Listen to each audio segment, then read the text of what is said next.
오늘 본문에서는 하나님께서 이스라엘을 심판하시겠다는 선언이 반복됩니다. 그래서 이스라엘을 전쟁터로 달려가는 말에 비유하듯이 하나님의 심판이 더 이상 유예되지 않고 진행될 것을 이제 말씀하고 있습니다. 오늘 본문은 무엇보다 이스라엘을 심판하겠다는 선언, 그리고 그 심판의 정당함을 보여주는 심판의 근거, 그리고 심판에 대한 반응으로서 탄식이 주요 내용을 이루고 있습니다. 이렇게 본문은 이스라엘의 멸망이 하나님의 무능력에서 기인한 것이 아니라 이스라엘의 죄에서 비롯된 것임을 보여줍니다. 오늘 본문에서 하나님은 어떤 분이십니까? 하나님은 이스라엘을 내 딸, 내 백성이라고 부르십니다. 이스라엘을 내 딸, 내 백성이라고 부르십니다. 7절 말씀입니다. 그러므로 만군의 여호와께서 이와 같이 말씀하시되 보라, 내가 내 딸 백성을 어떻게 처치할고 그들을 녹이고 연단하리라 라고 말씀합니다. 내가 내 딸을 어떻게 처치할 거라고 말씀하십니다.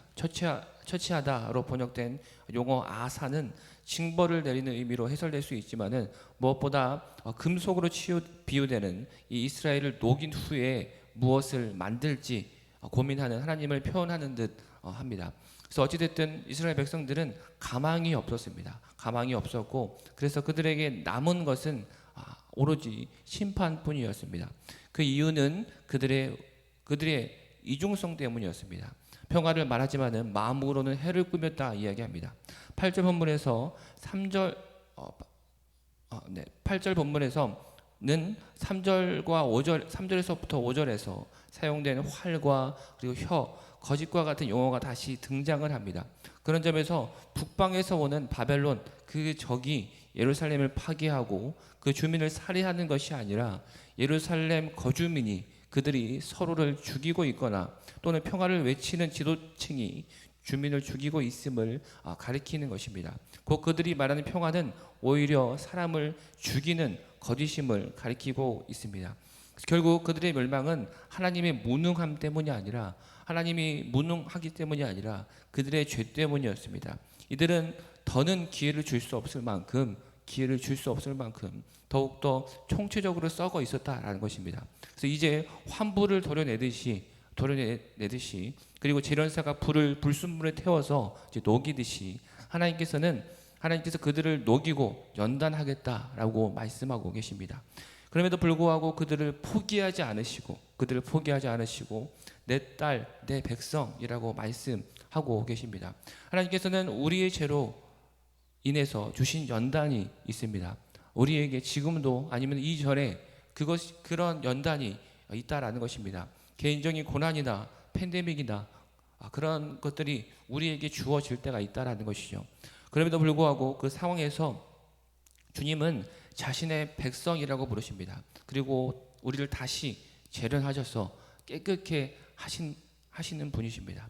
오늘 본문에서 우리가 적용할 것은 말씀의 지혜와 깨달음을 얻어야 합니다. 말씀의 지혜와 깨달음을 얻어야 합니다. 12절 말씀을 보면은 지혜가 있어서 이 일을 깨달을 만한 자가 누구며 여호와 입의 말씀을 받아서 선포할 자가 누구인고 이 땅이 어찌하여 멸망하여 광야같이 불타서 지나가는 자가 없게 되었느냐라고 말씀합니다. 12절은 지혜와 깨달음을 얻는 자를 찾는 예언자를 보여주고 있습니다. 그래서 그의 역할은 여호와의 입의 말씀을 받아 백성에게 전달하는 것입니다. 그래서 예레미야 8장에서 이스라엘 종교 지도자들은 스스로 우리는 지혜가 있다. 그들은 스스로 우리는 지혜가 있다라고 말하고 율법을 가졌다라고 말하면서 스스로를 드러내는 자들이라 말합니다. 하지만은 오늘 말씀에 등장하는 예레미야 예언자는 오히려 지혜가 있어서 이 일을 깨달을 만한 자가 누구며 라고 반문하고 있다라는 것입니다. 그러면서 이스라엘 종교 지도자들에게 지혜가 없음을 비판하고 여호와의 입의 말씀을 받아서 선포할 자가 누구인가 라고 고백하고 있습니다. 이것을 볼 때에 이스라엘의 종교 지도자들은 그들에게는 여호와의 율법이 없음을 주장하고 있다라는 것이죠. 그래서 어쩌면 우리의 모습 가운데 나의 모습이 어떠한지 스스로 지혜가 있다 말하며 하나님의 말씀을 가졌다고 우리가 말은 하고 있지만은 어쩌면 우리의 삶과 우리의 모습 가운데에 과연 하나님의 말씀 그것을 받아서 선포하는 자인지 아니면 말로만 평화를 이야기하는 자인지 우리가 다른 이의 마음을 살피지 못하고 오히려 해치는 자가 아닌지 다시 한번 우리의 모습을 돌아봐야 한다라는 것입니다.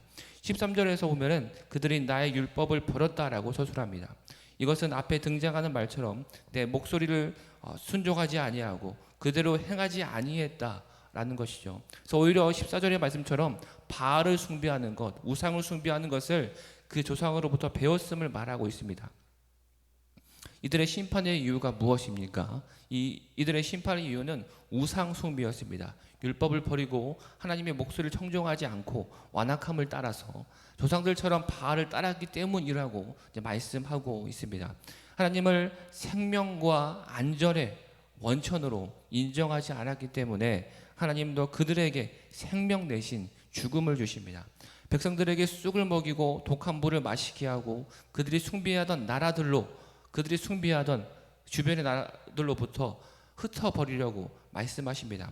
어쩌면은 내가 사실 도둑의 속을 드나들면서 바알을 따르고 우상을 숭배하는 우리의 모습이 아닌지 진정으로 하나님의 말씀을 듣기는 했지만은 우리가 청종하지 아니하고 순종하지 않은 나의 모습은 아닌지 나의 삶을 점검해 봐야 할 때입니다. 말씀을 정리합니다. 하나님께서는 가망 없는 백성들에게 내 딸, 내 백성이라고 말씀하십니다. 가망이 없기 때문에 포기하시는 것이 아니라 심판을 통해서 그들을 녹이고 다시 연단하시고 깨끗게 하시는 분이 하나님이십니다. 이들이 심판을 당한 이유가 무엇이냐면은 바로 우상 숭배였습니다. 하나님의 목소리를 청종하지 아니하고 완악함을 따라서 하나님 대신에 바알을 따랐기 때문입니다. 하나님보다 더 사랑하고 의지하는 것들이 이들의 삶 속에 존재했기 때문입니다. 우리의 삶 속에서 하나님보다 더 사랑하고 의지해서 또한 주님의 말씀이 들리지 않게 하는 것이 무엇입니까? 하나님은 그것을 통해서 우리가 더 사랑하고 의지하는 것을 통해서 우리를 연단하십니다. 우리를 흩으십니다. 하나님은 그들이 숭배하던 그 나라들로부터 그들을 흩어버리셨습니다. 이 말씀을 비추어 나를 바라볼 때에 나는 별로 그들과 다르지 않음을 바라봅니다. 거짓과 불의, 그것을 고발하고 심판을 선포하는 말씀을 거부하는 이 모습이 나에게는 과연 없었을까라고 생각했을 때에 어쩌면 우리의 모습도 다르지 않을 것이라 생각됩니다. 이러한 도려내야 할 환부와 그리고 태워 녹여야 할 불순물이 우리의 삶 가운데에 우리가 오늘 또한 우리 삶 가운데에 그것을 돌이켜 우리가 하나님께로 온전히 나아가는 우리의 모습 되기를 간절히 소망합니다.